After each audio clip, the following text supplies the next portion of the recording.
What is going on, everybody? My name is Ron and welcome back to yet another video. Today we're doing another stencil printer. Now this is the C80 from a company called BestECCT. C80 BestECCT. I will put a pop-in on the screen right now so that way you can verify the name of that for me. This is a 203 DPI printer with a Type-C charge. It weighs a little over 1 pound and has a 1500 milliamp battery. So yes, 203 DPI is pretty standard these days for printers. 1500 milliamp isn't the biggest battery we've had, but it also isn't the smallest. I have a couple coming up that have quite big batteries, so we're going to look at that. So right now we're just going to hop right into it and do some testing. I do want to say that this printer is just for printing lines, so if you're like me, you don't print shading at all, you just like to print the line work, this might be perfect for you. So we're going to test that right now.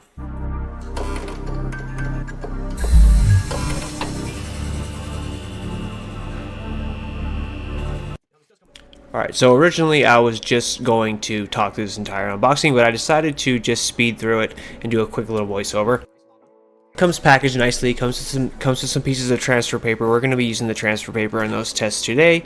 And it does come with some actual pieces of thermal paper, which should be for like printing labels or printing receipts.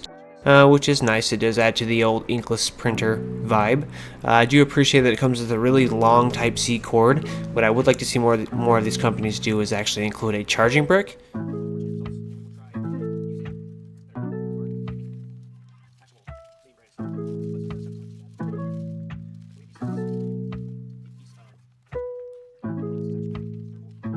Got the kick.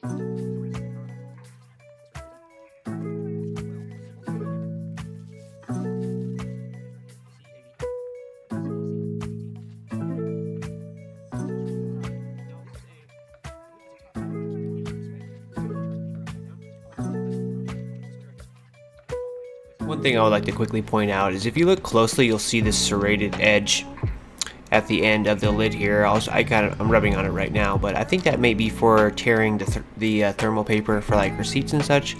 I'm not exactly sure. I haven't seen a serrated edge on one of these printers yet, or at least I haven't noticed one. Alright, you guys, here we go. So we're going to be testing the C80 now. We just did the unboxing. I do have to say I do appreciate this longer cable. It did die on me because I had not charged it since I received it. So I was able to charge this with this long cable. It made it very nice. So thank you for the long cable. Now I've already said that this printer primarily focuses on just doing lines, okay? So mostly just line work. It says not to worry about the shading, or not to, it doesn't focus on the shading, so, which doesn't bother me any. I don't usually print the shading, typically because by the time I get done doing the line work, most of this stencil is gone anyway. So, like I said, it doesn't bother me. It only has one button here. We're gonna turn it on with just this one button. Red means it's disconnected. Blue means it's connected. It does have this nice battery hatch here. I don't know if I've gone over that already, but it does make it easy to get in there and clean. It does use an app called Sharp Fox, which looks just like this here. My iPad thinks it's nighttime, that's why it has the nighttime background. Sharp Fox, just like so. So let's get into it, shall we? Now I'm just going to pick out a line drawing and we're going to print that, and then I'm going to try to pick something a little bit more detailed and we're going to print that. Like I said, we're not going to focus on the shading because this isn't a printer that prints shading, so yes. Open up our Sharp Fox app. We're going to hit connect printer. Our C80 is down here at the bottom. It's a nice warning that we're out of paper. We're going to say I know. Alright, I guess the light stays red regardless of whether or not you're printed. We're going to feed our paper in like so. I find it easier to printer on its side like so to feed the paper. It is kind of a top back feeding one, so it is a little difficult to feed it this way when you can't really see, so I find it easier to do it like this. If you do want to make some paper adjustments, you can. You just kind of open your door here and you kind of adjust this where you want it. You just want to make sure it's fed straight through the best you can to avoid any crinkling or wrinkling on the edges when it gets towards the end. So we're going to zoom in here a little bit. We're going to go to photo print. I do have a bunch of photos ready to go on my iPad already. Start with something quite simple. I got some big lines, you got some heavy lines, you got some light lines. We're going to confirm that. It does have the basics of most stencil printing apps. We can add another image if we want to, so we can add multiple images to one print, which is very nice. We have a mirror, we can mirror the image. We're going to want to mirror that. We have crop, which is definitely very a good feature, especially if you're doing printing is exact sizes for like gap fillers, things like that. We can just adjust with our fingers here. You can do exact sizing, typing in our sizes up here. I don't think you can go to inches. I would like to see it be able to go to inches. This is what we use. It makes it easier for us over here in America, and I'm sure over here in the States is a large part of your customer base, so you might as well just add that in there. It just makes it a little bit easier for everybody. I believe 1 millimeter, or I believe 10 millimeters is 1 centimeter, which still doesn't help me at all, really. So we have crop, we have rotate, we can adjust the brightness here. Good, we didn't save that. So the brightness feature may be a little broken or buggy. I do have a really old iPad as well, so that could be very well be a part of it. So we're going to crop this for the 3rd time. We're going to mirror it just cause. And we have our paper fed. We're going to zoom out a little bit here. Go to our top corner here and hit print. And we have copies. Image cutting, which would be to cut this into different segments for like 4 pages, 2 pages, big back pieces, or full arm sleeves. We're going to start on best because best seems to work the best. What this is referring to is probably light or low heat, medium heat, dark heat. This is a thermal printer, so thermal, it uses heat, and that's what transfers the image onto the paper. So we're going to print on best. And it does pretty good with standard line drawings. We are losing focus. Come on, camera. There we go. As you can see, now I printed this large so that way we can get a closer look at the edges here. And it's done pretty well. Even with the smaller lines, it did pretty well. They're nice, even, and consistent. So far, so good. So what we're going to do next is we're going to grab another piece of paper. I'm going to grab something a little bit more detailed, well, actually a lot more detailed, and we're going to see how it does there. I actually just got done recording about 20 minutes worth of footage just to find out that my lanyard I have on my camera was rattling up against the side of it. So all I could hear was that thing clicky-clacking every time I moved. And if that doesn't make you mad enough to keep puppies, I don't know what does. Alright, so we're going to lock and load this one more time. Like I said, I have to put it out on the side here. It does make it a little bit easier to load. Perfect. I do have to say the feed is quite snappy. It does print it quite fast as well. One thing I did notice was regardless of the density that you print on or the heat that you print on, it doesn't change the speed of how far it rolls through or how fast it rolls through. I noticed on most printers and printer apps, I'm going to pull this through one more time. The darker the density, the slower it will roll through, and I believe that helps it print more detailed things. I could be wrong, I'm not a printer expert quite yet, but we're getting there. Okay, so here's what we're going to do now. Firm, we're going to go back. I'm not going to save this. We're going to go to photo here, and we're going to print this wing here. Now this wing does have some shading marks over here inside the wing itself. So what we're going to try to do is we're going to try to print this the best we absolutely can. I do find that if you do it vertically like this, it works. It doesn't take as much work for the printer to spread that heat around. It just does better when you print it vertically,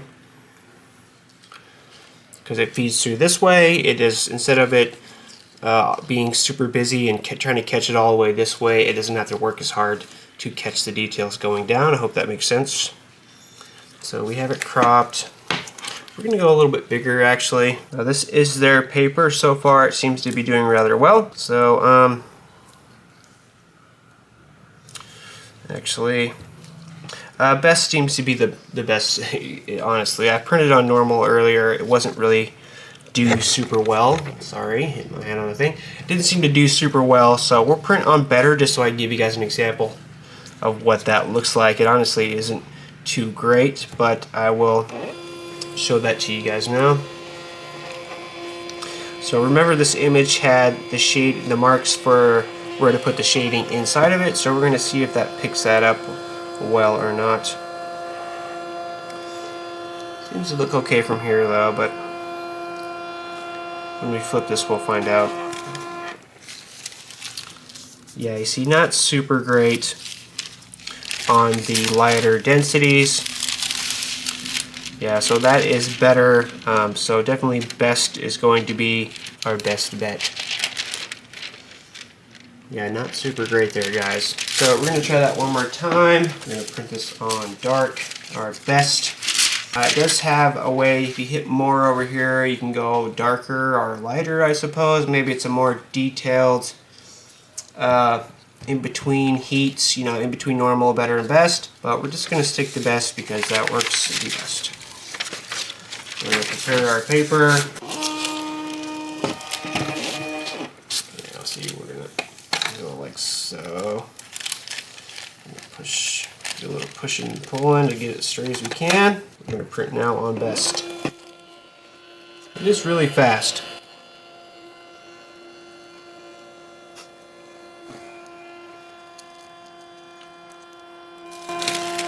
There we go. As you can see, not too bad. The lines are nice and crispy. It did not pick up the shading lines very well at all, unfortunately. I'm going to pull this out and show you guys. It did have some bunching going on. That could just be the paper as well. It did get some of the shading lines. You guys can see that or not. Some of them not a very good representation of that though. So yeah, I mean, a lot of this bunching can be fixed with tape. You guys know that, I know that, we all know that. But it's always nice, you know, not to even have to bust out the tape at all. We're going to go even more detailed now, and I'm going to show you guys the whole spectrum of this printer, which it does great with simple lines, even some more busier line work, line drawings. I'm going to show you what it looks like. It tries to print something super detailed. We have an incredibly busy image. We have some small circles in there, some small details, some bolder lines, some thinner lines, and we're just going to see what this thing can do with that. Of course, we're going to be printing on the best density, which is honestly the only one I would prefer to use. Prepare this by ripping the back page off. I'm going to flip this up on its side, and we're going to go print. We're going to keep it on the best density here and print now. It's really fast, I have to say that.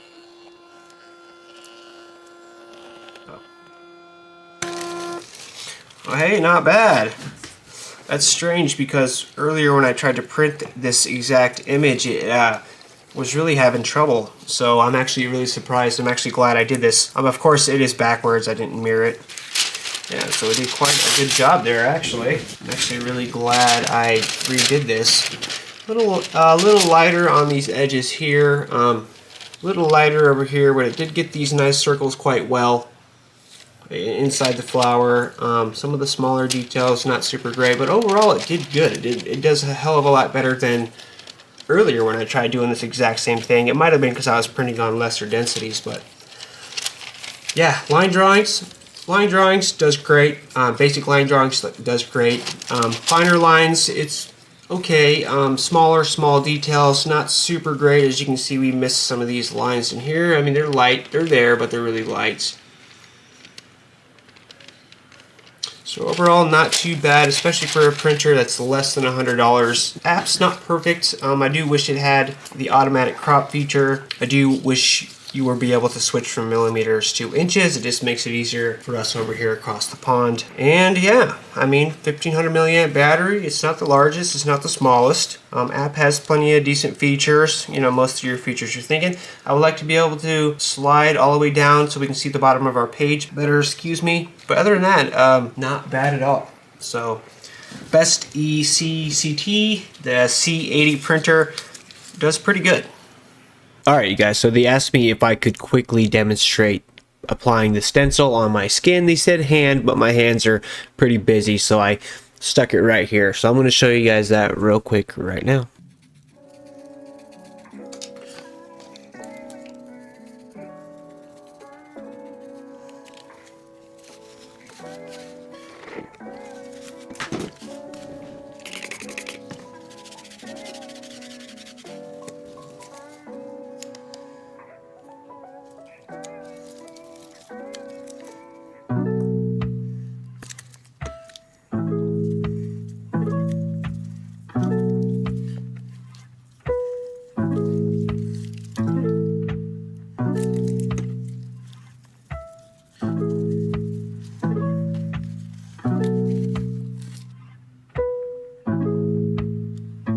Got kick.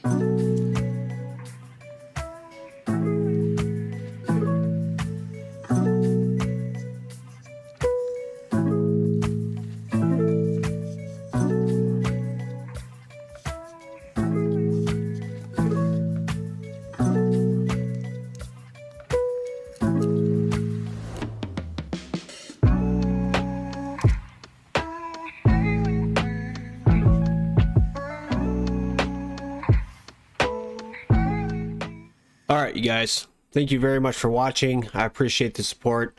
Don't forget to like, comment, subscribe for more videos like these. Thank you, BestECCT, for sending the printer. I really appreciate that. I appreciate the patience on your part as well. News on the WOS side: the E80 is in production, and I will be receiving the very first one. So E80 #1, just like I did the E60. So a great honor. So be prepared for that. E80 is coming soon, guys, very soon. I should have it in my hands, so be hyped for that. With that being said, thank you very much for watching. I love you guys. I'll see you in the next one.